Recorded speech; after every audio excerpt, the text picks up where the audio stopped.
Assalamualaikum warahmatullahi wabarakatuh. Perkenalkan, nama saya Revan Aldi Putra Faisa. Saya berasal dari Universitas Malik Saleh, jurusan Teknik Informatika. Hari ini saya akan membahas sebuah topik yang sangat fundamental, namun seringkali terlewatkan, yaitu konsep keamanan pada sistem operasi. Secara spesifik, kita akan fokus pada 3 pilar praktis yang bisa langsung kita terapkan, yaitu bagaimana cara mengelola pengguna atau user, bagaimana memanfaatkan firewall sebagai benteng pertahanan, dan mengapa update sistem adalah hal yang tidak bisa ditawar.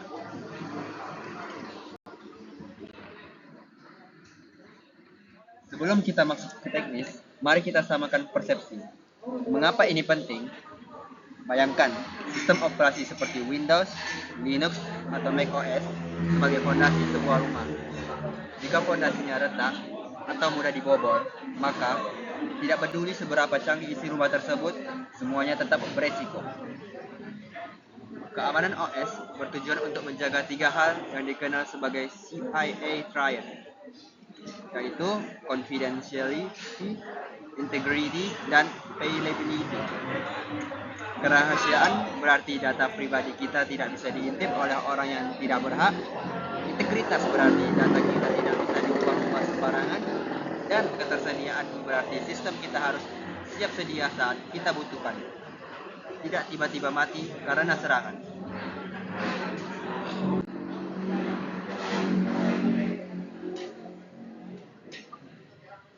Fondasi dari semua kontrol akses di dalam sistem operasi bertumpu pada 2 konsep ini, autentikasi dan otorisasi.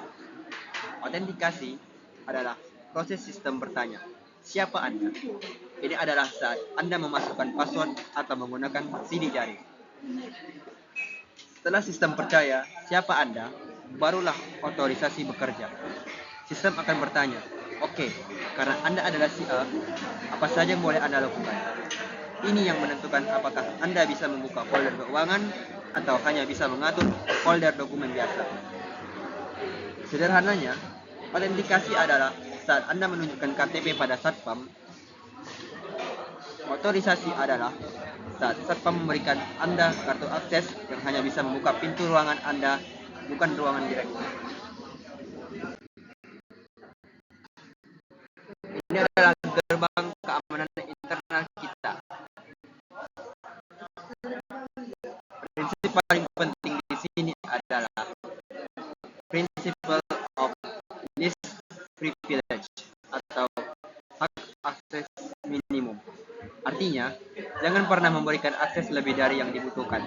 Seorang staf administrasi tidak perlu punya akses untuk mengubah konfigurasi server. Inilah mengapa sistem operasi modern membedakan jenis akun. Ada administrator, si maha kuasa yang bisa melakukan apa saja. Akun ini sangat berbahaya jika digunakan untuk aktivitas sehari-hari seperti browsing, karena jika ada virus masuk, virus itu akan berjalan dengan kekuatan penuh seorang admin. Maka dari itu, untuk pekerjaan sehari-hari, kita wajib menggunakan standar user. Jika ada program jahat yang masuk, dampaknya akan sangat terbatas, karena akun ini tidak punya hak untuk mengubah file-file sistem yang krusial. Jadi, apa langkah praktis utama? Dan ini yang paling penting. Gunakan akun standar untuk aktivitas harian. Kedua, kebijakan password. Password yang lemah seperti 123456 adalah undangan terbuka bagi peretas. Pastikan password Anda panjang, rumit, dan unik. Ketiga, di lingkungan perusahaan, sangat penting untuk menonaktifkan akun yang tidak lagi digunakan. Terakhir, pahami hak akses file. Di Windows, kita kenal dengan properties or security. Di Linux dengan chmod, ini memungkinkan kita mengatur siapa saja yang boleh membaca, mengubah, atau menjalankan sebuah file. Dalam rumah, atau firewall adalah pagar gerbang dan satpam di sekeliling rumah kita. Fungsinya sederhana, menyaring semua data yang coba masuk atau keluar dari komputer kita melalui jaringan. Berdasarkan aturan yang sudah kita tentukan, firewall akan memutuskan, oh, paket data ini dari sumber terpercaya dan tujuannya jelas, silakan masuk. Atau, paket data ini mencurigakan atau berasal dari alamat yang dilarang, saya blokir. Bagaimana cara mengaturnya? Prinsip terbaik adalah default deny. Artinya secara default, tutup semua pintu atau port. Lalu, buka satu persatu. Hanya untuk layanan yang benar-benar kita butuhkan. Ini jauh lebih aman daripada membuka semua pintu dan menutup yang berbahaya saja. Contohnya, jika kita ingin komputer kita bisa diremote menggunakan SSH, kita hanya perlu membuka port 22. Port lain biarkan tertutup. Di Windows, kita bisa mengaksesnya melalui Windows Defender Firewall. Di Linux, tools populer seperti UFW Uncomplicated Firewall membuat proses ini sangat mudah.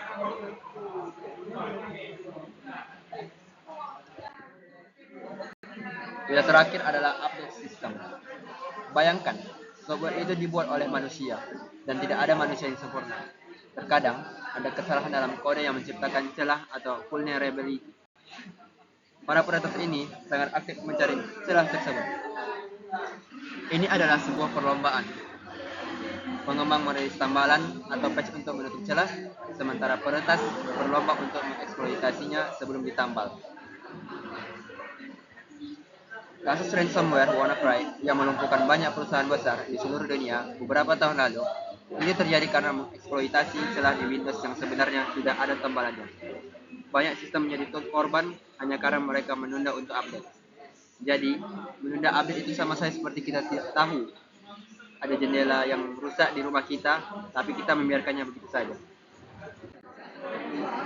Lalu, bagaimana caranya? Cara termudah adalah aktifkan update otomatis. Biarkan sistem operasi yang mengurusnya untuk Anda. Jika Anda lebih suka kontrol manual, pastikan Anda menjadwalkan waktu, misalnya setiap hari Jumat, untuk memeriksa dan menginstal pembaruan yang tersedia. Di slide ini kita bisa lihat cara melakukannya di berbagai sistem operasi. Prosesnya sangat mudah, hanya butuh beberapa klik di Windows dan Mac OS, atau satu baris perintah sederhana di Linux. Sebagai penutup, mari kita rangkum bagaimana ketiga pilar ini bekerja sama untuk menciptakan sebuah konsep yang disebut defense in depth atau pertahanan berlapis. Manajemen user melindungi kita dari dalam, firewall melindungi kita dari ancaman luar di perimeter jaringan, dan update system memastikan fondasi dan tembok rumah kita tidak memiliki celah. Jika salah satu lapisan gagal, masih ada lapisan lain yang melindungi. Peretas mungkin berhasil melewati firewall, tapi jika akun yang mereka tembus adalah akun user biasa, kerusakannya akan terbatas. Ini intinya. Ingat, keamanan bukanlah sesuatu yang Anda atur sekali, lalu lupakan. Ini adalah proses yang berkelanjutan. Terima kasih. Demikian presentasi dari saya. Semoga apa yang kita bahas hari ini bisa memberikan wawasan baru tentang pentingnya menjaga keamanan sistem operasi kita. Assalamualaikum warahmatullahi wabarakatuh. Waalaikumsalam warahmatullahi wabarakatuh.